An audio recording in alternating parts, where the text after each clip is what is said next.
Okay, everyone, this is the spoiler. Sorry, first, my shirt is dope. I know, McLovin from Hawaii is the organ donor. Um, First, before I get into the review, even though I just hyped it up, holy shit, this movie just grossed, and it was just confirmed online, making $537 million worldwide. Opening weekend. That is strictly opening weekend. For fair comparison, and domestically is what we're mostly going to focus on, which is just the US alone, it made $253 million in 3.5 days at the box office. From Thursday, the night show times, all the way till Sunday, right fucking now as I sit here at 11:30 a.m., this movie has made $253 million in the United fucking States. That is unheard of. It is this, I believe, to my knowledge and my core, it is the second highest opening weekend numbers of all time, behind Endgame. But granted, that is because of COVID. But let's say this didn't have COVID, I genuinely believe this would have hit like 380. I think this would have been blown up to any extent, because more theaters would show it, some wouldn't have as many restrictions. I think every showtime would be damn sold out up until Sunday night. The theater I'm going to, again, this is my fourth viewing tonight. I've seen it 3 times, so I'm already ready to address my thoughts. But I'm going a 4th time tonight, and it's already sold out again. So, crazy the audiences are still going. I hope this audience is all new people, so we get that same hype reaction. I kind of want to feel that again, as the last night I went with my mother, and definitely wasn't that hype of a reaction, but the people enjoyed the movie, and my mom really liked it, but didn't have that reaction. So we're getting into spoilers now. So if you are watching this and you have not seen the movie, one, why haven't you? Go donate that money. Let's get this shit to 500 million domestically. You know who you are. This is a good Sonic drink. It's literally at this point just ice water. The ice melted into the water. It's just, you can barely hear the little bit of ice that's there. Shit's good. I need it. Because my throat is a little sore. I'm not sick. I'm just like, allergies are so fucking bad right now. Cold outside. You know what I mean.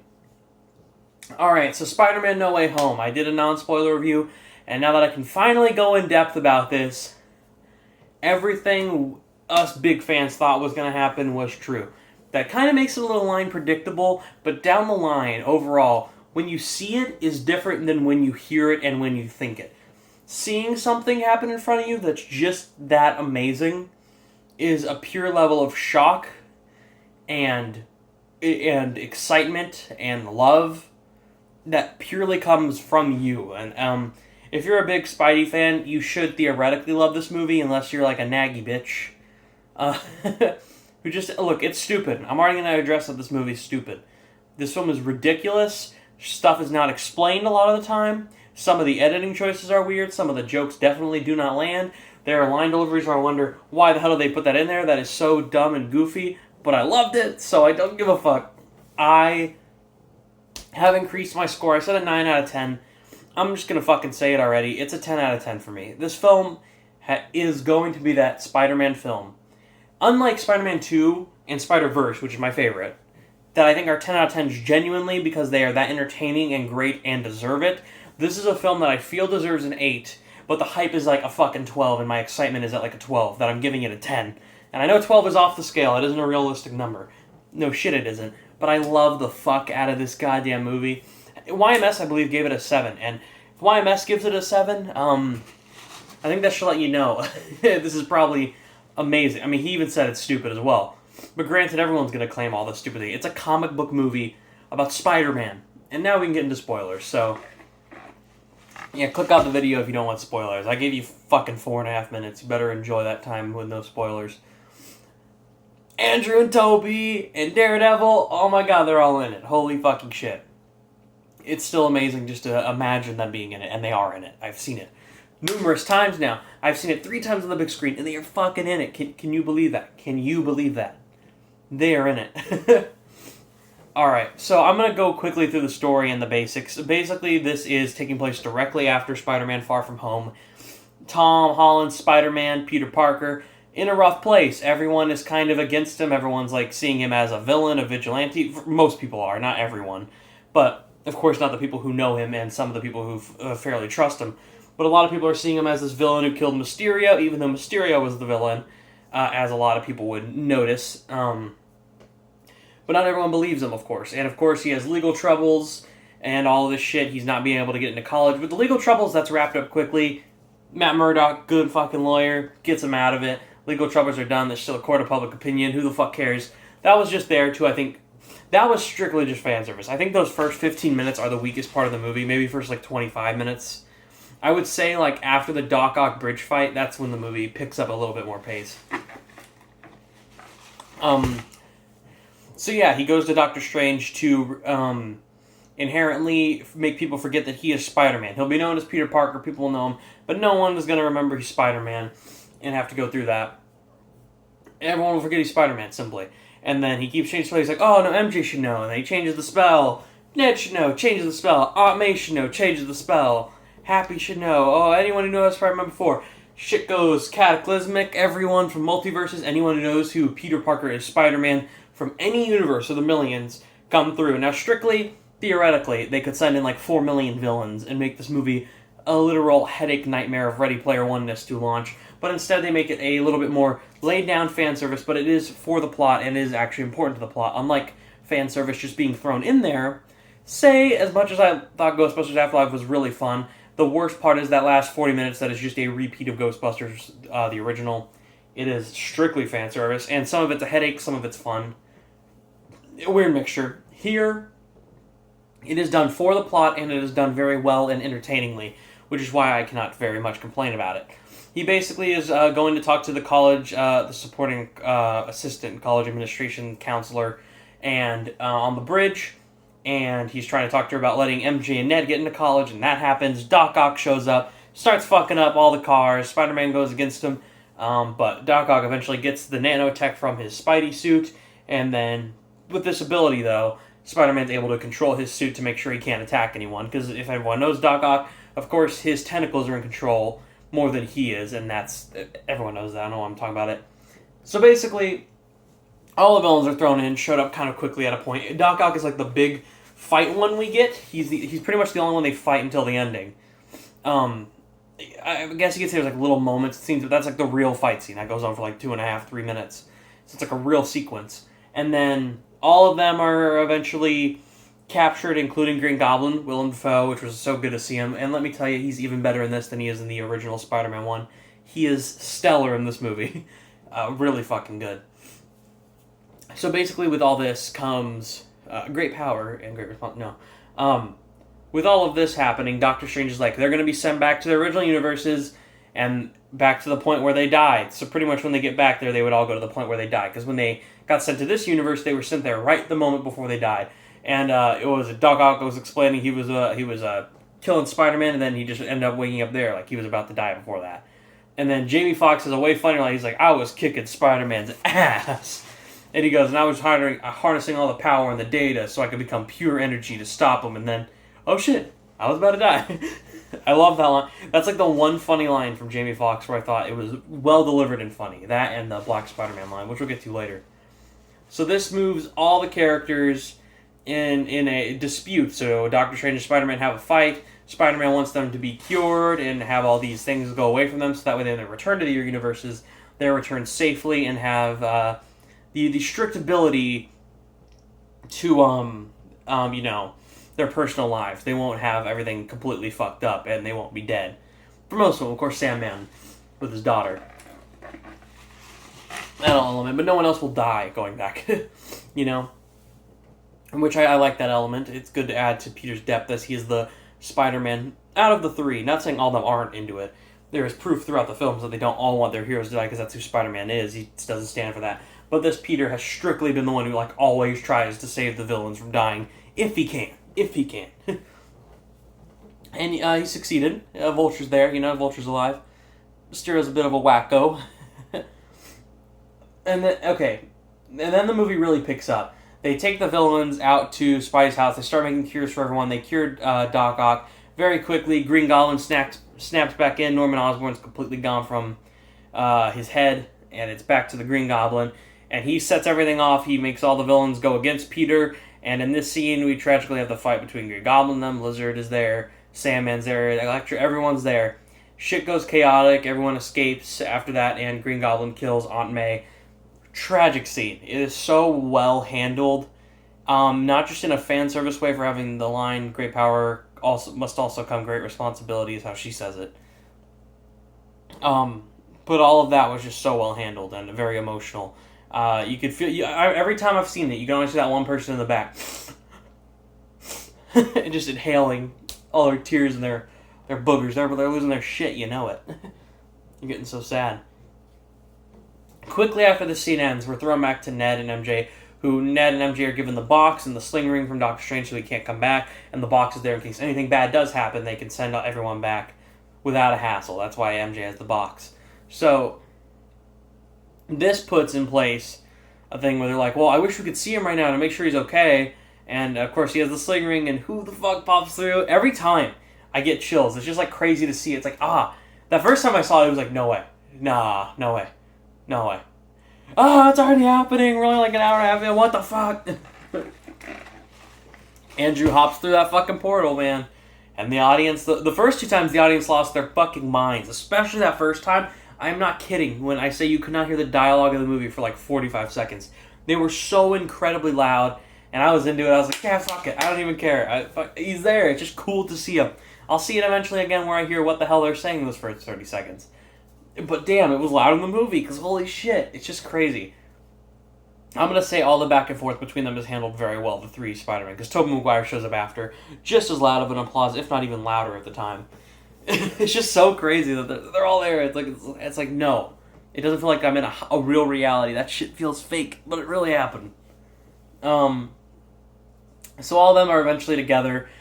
One of the most impactful scenes of the movie is them explaining the death of Uncle Ben, each of them, and then as well as the death of Gwen Stacy from Andrew's perspective, and they're talking to him about how after his Aunt May died, and they all mention the line how they all had the lesson of great power comes great responsibility taught to them before they died. And it's a very emotional moment there. It's so well done. And I think here Andrew not only proves he's the funniest of the three, but the best actor of the three. His range was better than... Tom is amazing. This is his best performance as Peter Parker, and hands down is going to make everyone excited to see what Tom does. This is his film. He's logically the best part. Tobey was good. Like, he was fun to see. He's heightened. He's still solid, but it just feels like it's kind of just Tobey Maguire being there. Because Tobey Maguire has never, to me, been, like, a fun, fantastic actor. Here, he's, like, really good. He's, like, good still. But Andrew, man, steals all those scenes. The emotional ones in that first scene and the comedic moments. He is the funniest part when all three are interacting, just talking about stuff. Him talking about how lame he is. He hasn't fought an alien. That shit was great. It was just so minimal. And oh my god, just seeing the three Spider-Men swing together. When they first start fighting, it's like, okay. And then they unite. It's like we already seen them interact. They already have been fighting together. But when they all three run out at the same time, they have that shot with the score kicking. You just feel the goddamn excitement. It's just there. So, my spoilers are very limited here. Because those the three things are Daredevil, Tobey, Andrew, the villains, basic plot points, Aunt May dying. I got through all that. I really want to talk for the last 10 minutes strictly about this ending and where this leads Spider-Man. Because I've just been processing it every day. More and more holy shit, what are they going to do? Okay, we'll get into it. So Green Goblin, they're fighting Green Goblin. They cure him, they stop him. Very simple. It's like what you'd expect. It's a good scene between them. And again, Willem Dafoe is scary as shit. He's so good in this role. All of them are cured, but then all the villains from every universe. You even see shadows of Rhino, Kraven, Scorpion. You see a lot of people. And they're all about to come through. And you're like, okay. In the trailer, I felt like the hyped up moments. The fact that they didn't come through or nothing happened was kind of like... Alright, I still think some people got through. I do believe that the spell didn't 100% close everything because, what is Doctor Strange 2 about? Something had to have happened more than just that, you know? So I'm very curious where that goes. But this is very interesting because he then tells people, well, they already know I'm Peter Parker and Spider-Man, then we have to make everyone forget that I'm Spider-Man entirely. Or, no, Peter Parker entirely, rather than Spider-Man. So he wishes the spell. There's, a little connection back and forth between Doctor Strange and him. But he says his goodbyes to Tobey and Andrew. That was sweet and funny. There was a funny moment at the end there. And then he says his goodbyes to MJ and Ned. They're going to forget entirely their relationship with him. Almost as a person, as a whole, they're not going to remember anything about him. And weirdly enough, when I first saw it, I was like, oh, I expected this ending. Yeah, okay. This is going to be a little sad. But when it doesn't hit me as much as when I'm in the theater as when I leave. And I really started thinking, I'm like, damn, that's been his best friend for fucking years. And that's the girl he's loved more recently, but they've also been friends, and, like, it's over. Like, the connection between all of them, it's all forgotten, and it's painful to go to the coffee shop scene at the very end, and he was going to go tell them, like, I know who y'all are, I'm Peter Parker, you and me were dating, and then Doctor Strange wiped everyone's memory, I love you, all that stuff, it was all gone. He had the note ready, and he just decides to go off on his own, because he knows dragging them back in there would be too confusing and too harsh at a time. They're going to MIT, and upon that, if they knew who he was, like shit, if even if they had that thrown in there, if they know who he is, they're always going to be put in the line of danger at some point. And it's such a fucking sad thing to see Tom just give it up. His Peter Parker just completely let it go and go off on his own. With his that last shot is pretty awesome, and it lets you know solo adventures with Spider-Man are gonna be dope. And we already, at the very end credit scene, has Venom set up, but it's just like, I can't process, like, MJ and Ned have to come back, right? Because it's not like they're like huge characters, but they're fan favorites. People really like them. Like, the interactions with them is kind of what boosts Spider-Man up slightly. So they have to bring them back, I'd imagine. And I've heard all the theories. He's going to college. You know, Peter's going to get into college somewhere else, not MIT. And they're going to set up other people, but I just don't know. Like, what do you set up at this point with them? And that's the thing with Marvel right now. They're an open-ended book, and that's my worry. Is I love having the MCU connection, but I am happy to see Spider-Man go off on his own adventures. But at the same time, I'm going to go to every fucking Spider-Man movie from now on, like, but MJ and Ned, yeah, fucking, they're not friends with them anymore. Like, it's so weird, I'm more sad about Ned, like, he's the guy in the chair, and just, it's over for them. It's just tragic. It's a really tragic ending that completely defines who Spider-Man is, proving once and for all that if you've complained about the new Spider-Man movies, look, Far From Home was okay. It's pretty fun watch. I do enjoy it, but it's not great. Fucking Homecoming is amazing. That is actually one of my favorite Spider-Man movies. There's some elements that don't always work, but it always works for me. Overall, it has a great villain. It feels like Spider-Man a little bit, even though people call him Iron Man baby, bitch baby Iron Man Jr., which they throw some shade at in this movie. And that is, I guess, in a way true, but I love it. This whole trilogy has been developing him as Spider-Man. He hasn't really been Spider-Man yet. He has the powers, he has the suit, but that's not who Spider-Man is, and this movie did that. And I think overall, that's like the biggest strength I can give to this movie, is the solo adventure stuff, the humor, the balance there, the emotional moments, the fact that this is a hero's journey and he's officially grown to the hero he is, Spider-Man. I actually think this is a perfect time to get Andrew and him a contract. Tobey's done. You could just tell it that Tobey would be done. He's not bad in this movie, as again I mentioned, he's pretty good. But you can tell, like, Andrew is still able to play that role. I would love to jump back into Andrew's universe, or put him in the Sonyverse with Morbius and Venom. Like, if they signed a contract for him to do those movies, it would be, one, less confusing to the basic audience, but it would also be intriguing to have him back, because he proved here he was, like, the scene stealer when he came in. I'm not even going to lie.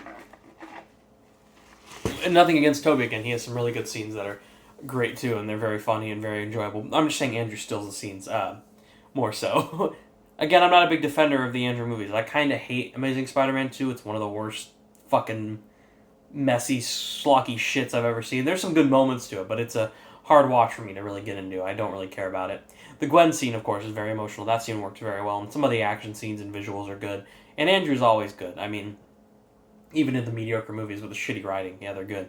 Amazing Spider-Man 1, pretty good. I enjoy the film a bit. It's not amazing, but like the title would suggest, not amazing Spider-Man, it's alright, Spider-Man. And yeah, I liked it. I like the Raimi films, 1 and 2 especially, even a bit of 3. I really love 1 and 2 though, but I'm going to be honest, like, my new ranking would probably be Spider-Verse, No Way Home, Spider-Man 2, Spider-Man Homecoming, Spider-Man 1. It's an order that you don't care about right now. But yeah, I'm wondering where this leads Tom Holland. I wonder what Sony and Marvel are doing. Is he going to be balanced in the MCU? Does Doctor Strange answer these questions? Does Morbius answer some of these questions? There's so much here to think about. And I'm just here processing what is Marvel going for anyway right now. I would love to... I'll talk about it a little bit right here, right now, but I want to do a big video on that, because I feel like there's so much to discuss. I mean, quickly mentioning it. Hawkeye is ending. We've set up Daredevil. We're setting up Kingpin. We know Doctor Strange is coming. X-Men have to come in. Fantastic Four have to come in. Blade is coming in. We're mixing that with the Eternals. Shang-Chi. These are new characters we were just introduced to. Yelena's in Hawkeye. Yelena's being set up for more stuff for future Avengers project. Falcon and Winter Soldier. He is now Captain America. Winter Soldier's still in the uneven balance of where he is in his life. They set up John Walker, U.S. agent. I mean, like, it's infinite. Loki, King the Conqueror, Ant-Man. Where is all of this going as a story? There's connections. Like, I can see them. Like, WandaVision's connected to Doctor Strange. Doctor Strange is connected to Spider-Man. Black Widow's connected to Hawkeye. You see them, but I don't know where they're going. And that's my struggle. I'm like, do they know where they're going? Like, have they planned this all out? I'm sure they're geniuses, and they probably have. I mean, shit, they made the Infinity Saga. But just a reminder, we have had fucking what? WandaVision, Falcon Winter Soldier, Loki, and Hawkeye, 4 mainstream shows in a year for Marvel. We've had Black Widow, Spider-Man No Way Home, Shang-Chi, Eternals in a year, and What If? That's 9 things from Marvel this year. Just this year. We're getting like 7 or 8 next year. There's so much shit coming from Marvel. It's a lot to handle. And that is on top of that, makes me more so curious, what are we going to do with Spidey? And that's what I want to leave the question ending this video to is, what will Spider-Man 4 be about? What are they leaving with Spidey? And did this movie succeed at getting me interested? Holy shit, yeah, because this ending is so tragic, emotional, badass, and truly is what Spider-Man's supposed to be. And just sitting here thinking about it makes me emotional, but makes me so fucking curious of where they could go. I'll talk about the post-credit scenes really quickly as well. The Tom Hardy one as a scene is stupid. I didn't like that scene. You can tell that those were thrown in like a month in advance. Like before Venom 2 came out, they like a month or 2 in advance. They were like, what if we throw in this? Let's have in Venom. And we have like leverage over Disney, but Disney could utilize it. And we'll throw him in there. And then you were thinking he would be in this movie. He wasn't. That was clearly a last-minute decision because why else would it be another end credit scene? So the first end credit scene for this is like, oh, look, a little tiny bit of symbiote left over in the MCU. We'll see what that spec does later on. Well, little bitch. I think I can pretty much assume Tom will get the symbiote suit eventually, that type of thing. But we haven't seen it fully yet, so we'll have to see what goes on with that. It's clearly going to be used. I feel like you wouldn't make 2 end credit scenes fully if you didn't have some idea of utilizing it. It'd be shit. I mean, to be fair, Scorpion end credit scene in Homecoming, Scorpion would forget who Peter Parker and Spider-Man are, so does that scene even matter now? Maybe he will go up against Scorpion eventually, and there'll be no conflict of knowing who he is as Peter Parker, but that scene does kind of feel pointless now, doesn't it? That everyone just forgets he's Peter Parker. I don't know. So we'll see what goes on. It leaves a lot of open-ended questions, despite answering some and letting us know that the next thing will be a solo Spider-Man adventure on his own as the Homecoming trilogy has ended. This is going to be a full-on solo film coming up next, and I think we should be excited. I'm very much looking forward to what they do with him. For me, this film is a 10 out of 10. It is the hype. It is the shits. Cure that ass, as Ned says in the movie. Go see it if you haven't. It's going to be a blast if you can get it with a crowd. Again, I'm going tonight, and the crowd is sold out again nearly, which is amazing. It's Sunday, and the crowd at IMAX never sells out. Dolby usually sells out sometimes on weekends, on a rare occasion, mainly on Thursday and Friday. But the fact that an IMAX Sunday is selling out near me during the pandemic, unheard of. Fucking insane. That's ridiculous. I can't believe it. And I cannot wait to go see it again tonight, and I'm going with friends, hopefully on Tuesday. So I will have seen it 5 times within a period of 5. Thursday, Friday, Saturday, Sunday, Monday, Tuesday. 6 days. In a period of 6 days, I will see it 5 times. Shut up. That's not dumb. You're dumb. Bitch. 10 out of 10 for me, yeah. It's a blast. Everyone's going to remember it, no doubt. Everyone's excited about it. And I'm curious what they're going to do next. That Doctor Strange trailer looked cool. Hopefully that answers something. I do have faith. I believe in X-Men. I believe in Deadpool. And I also believe in Tom Cruise Iron Man rumor. I think those 3 things will happen, Doctor Strange. All 3 of them. I think Doctor Strange is going to be even crazier and more shocking when it comes to cameos. So hopefully Doctor Strange gets that buzz in May so I can get a packed crowd. Because you don't get a packed crowd for that, that's going to be a little weird. That film deserves a packed crowd, I feel. I'm not the biggest fan of the first Doctor Strange. I think it's very okay. 6.5 out of 10 sort of Marvel movie. But I think this new one has the ability to be better. It's got Sam Raimi. Come on, Sam fucking Raimi's doing it. The guy who did the original Spider-Man films. Will the Spidey people return? Probably not, but that would be cool.